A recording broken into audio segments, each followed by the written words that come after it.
Il y a des passagers qui se croient absolument tout permis, il y a des passagers qui, pour le fait qu'ils ont payé un billet, croient qu'ils ont accès à absolument tout à bord. Alors aujourd'hui, je vais vous raconter une histoire qui m'est arrivée il y a 2 jours avec un passager qui n'était pas très agréable. Soyez les bienvenus à bord.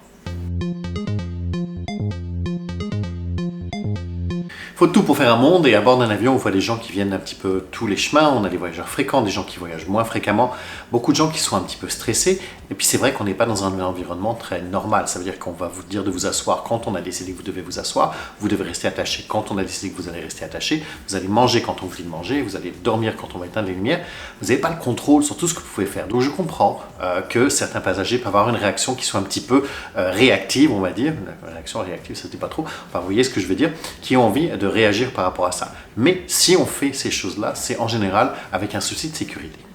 Avant d'entrer dans le vif du sujet, je vais me présenter si on se rencontre pour la première fois. Mon nom est Victor, je suis chef de cabine pour une compagnie aérienne. Donc je suis dans les avions assez souvent et je suis avec vous sur YouTube depuis quelques années. Je vous donne des conseils sur comment voyager dans les meilleures conditions. Que ça soit pour savoir comment préparer votre valise, comment se passe l'enregistrement, l'embarquement, pourquoi est-ce qu'on vous demande de mettre votre sac sous le siège devant vous, de redresser le dossier de votre tablette. Toutes ces choses-là, je les couvre sur mes vidéos. Donc n'hésitez pas à aller visiter les listes de lecture. Elles sont classées par avant le voyage, la préparation du voyage, et puis vous avez à l'aéroport et à bord de l'avion. Et comme je vous l'ai dit, aujourd'hui je vais vous raconter une histoire qui m'est arrivée il y a 2 jours. Juste avant, n'oubliez pas, vous pouvez vous abonner, vous pouvez activer la cloche, mettre un pouce vers le haut, ça aide la chaîne à être un petit peu visible sur l'algorithme magique de YouTube. Donc c'est arrivé il y a 2 jours, je faisais un vol domestique qui durait 1h40 de mémoire, donc tout se passe bien, et je reçois un appel d'un pilote qui me dit « j'ai besoin d'aller aux toilettes ». Il y a des pilotes qui sont toujours très bons pour nous appeler au pire moment. On est en plein milieu du service, c'est un avion avec une seule allée, c'est un Airbus 320, donc je suis au milieu de la cabine et je vois l'appel, la petite lumière qui me dit que le pilote appelle, donc je me rends jusqu'au téléphone et il me dit « j'ai besoin d'aller aux toilettes ». Bon, c'était pas un de ceux-là, à ce moment-là quand c'est arrivé c'était dans le galet, mais il y en a qui sont très bons pour choisir le pire moment. Le protocole, c'est que il y a toujours 2 personnes qui soient sur le cockpit lorsqu'on est en vol. C'est-à-dire que si un des pilotes, il y a 2 pilotes sur ce vol-là, décide d'aller aux toilettes ou a besoin d'y aller, on est tous humains, même si certains pilotes, dans certains cas, pensent qu'ils sont des dieux, ils ont quand même des besoins humains et donc besoin d'aller aux toilettes. Et dans ce cas-là, l'un d'entre nous, n'importe quel membre d'équipage, très souvent c'est moi, puisque je suis chef de cabine, va aller dans le cockpit et va rester avec l'autre pilote qui reste à son siège et il va continuer à piloter l'avion. En cabine, on doit aussi protéger l'accès au cockpit. On ne voudrait pas que quelqu'un qui n'y soit pas invité commence à y rentrer. Il y a des protocoles qui sont très précis, la manière dont on demande l'accès au cockpit, parce que moi j'ai besoin d'y aller, c'est dit d'une certaine manière, et si on ne dit pas de cette manière-là, justement ils vont se douter qu'il y a quelque chose de pas normal et ils vont nous refuser l'accès. Il y a toujours un membre d'équipage qui va se trouver devant la porte des toilettes, en fait, devant le cockpit, et qui va rester stationné, qui va vérifier à ce que tous les passagers dans les 10 premières rangées soient tous assis, ils aient leur ceinture attachée, et personne ne peut s'approcher de la porte du cockpit. Parce qu'on ne voudrait pas que lorsque le pilote rentre ou sort du cockpit, quelqu'un essaie justement de rentrer au même moment. Donc on va être là pour faire barrière. Les procédures peuvent varier d'une compagnie à l'autre, même dans ma compagnie, sur certains appareils, on doit même mettre un chariot directement, donc un chariot au bar qui va bloquer l'accès également. Mais dans ce cas-là, sur cet appareil-là, ce n'est pas nécessaire. Il faut savoir qu'il y a des caméras aussi de surveillance qui sont au-dessus du galet, ce qui fait que les pilotes voient toujours ce qui se passe. Avant d'appuyer sur le bouton qui va ouvrir et en fait débarrer la porte, ils vont toujours regarder à travers la caméra. On a aussi la possibilité, si on est à l'intérieur du cockpit et que je dois ouvrir la porte, je dois toujours regarder également à travers l'œil de chat qui se trouve sur la porte pour voir que l'accès est bien dégagé. Donc on me demande d'aller dans le cockpit, je propose de temps en temps à certains de mes membres d'équipage s'ils veulent y aller, surtout que dans ce cas-là c'était assez simple, il n'y avait pas de plateau repas à amener ou à débarrasser, donc c'était juste pour aller parler un petit peu avec le pilote qui reste sur le cockpit. Donc je dis est-ce que tu veux y aller? En général ils aiment bien, c'est une vue qui est un petit peu différente, et moi je me mets en position devant les toilettes. Dans ma compagnie on appelle ça FAM, alors rien à voir avec femme et homme, c'est FAM pour Flight Attendant Monitoring, donc l'agent de bord qui va surveiller tout l'accès à la porte du cockpit.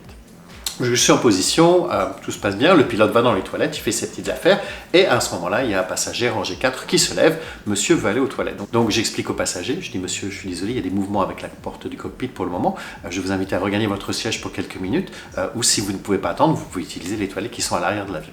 Et là, je ne sais pas ce que j'ai dit, mais je l'ai vraiment fâché. Non, il est hors de question que j'utilise les toilettes à l'arrière. Ce sont exactement les mêmes, hein, mais bon. Je ne veux pas utiliser les toilettes à l'arrière, j'ai payé, je veux utiliser celles de l'avant.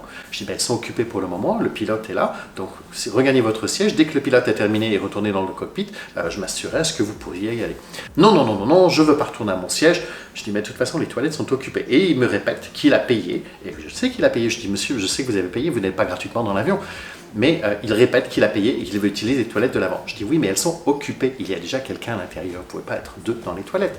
Et il continue à insister. À ce moment-là, après avoir expliqué 4 fois que les toilettes sont occupées, qu'il doit regagner son siège, attacher sa ceinture, et que dès que le pilote sera retourné dans le cockpit, dans ce cas-là, il pourra y aller. Au bout de 4 fois, je commence à perdre patience. Je rappelle à ce monsieur que lorsqu'on l'a indiqué au moment des démonstrations de sécurité, les règles de l'aviation civile font en sorte que les passagers doivent se conformer aux règles et aux annonces de l'équipage. Donc je lui dis, monsieur, je vous demande de regagner votre siège, d'attacher votre ceinture. Si vous ne le faites pas, je vais devoir prévenir les autorités à l'arrivée. Ça veut dire que la police sera à l'arrivée et il y a des chances pour qu'on nous demande de vous mettre les menottes en route. Tout ça parce que vous avez juste à vous asseoir pendant quelques minutes et dès que le pilote retourne dans le cockpit, vous pourrez y aller. Je vais faire une plainte et vous allez voir, ça va pas se terminer comme ça. Je dis, vous faites toutes les plaintes que vous voulez, je vais vous donner mon nom, je vais vous donner ma carte de visite, mais retournez à votre siège pour le moment. Après, vous pourrez utiliser les toilettes et vous pourrez faire la plainte. Je vous donnerai même l'adresse email si vous voulez, auquel vous pourrez vous plaindre. Je ne sais pas ce qu'il lui a pris, les toilettes sont occupées, donc de toute façon, il ne pourra pas rentrer. Et il va être quoi? Devant la porte du cockpit? Alors, quand un passager commence à être vraiment insistant comme ça, on se demande est-ce qu'il ne veut pas justement rentrer dans le cockpit.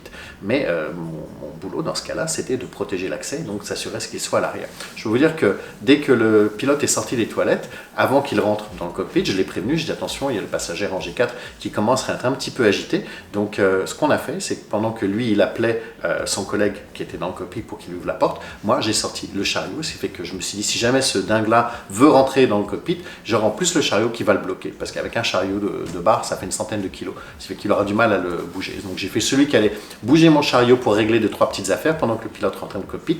Après je l'ai dégagé, je dis monsieur, maintenant c'est votre temps, vous pouvez y aller sans problème.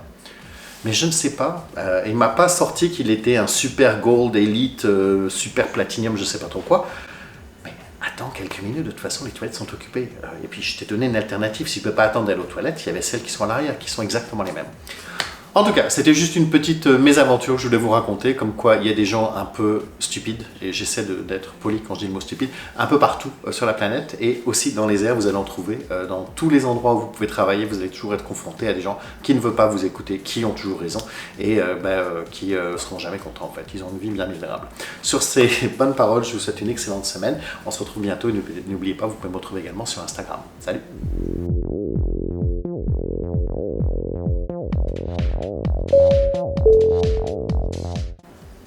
Léota, tu vas faire caca quand je filme? C'est pas très gentil.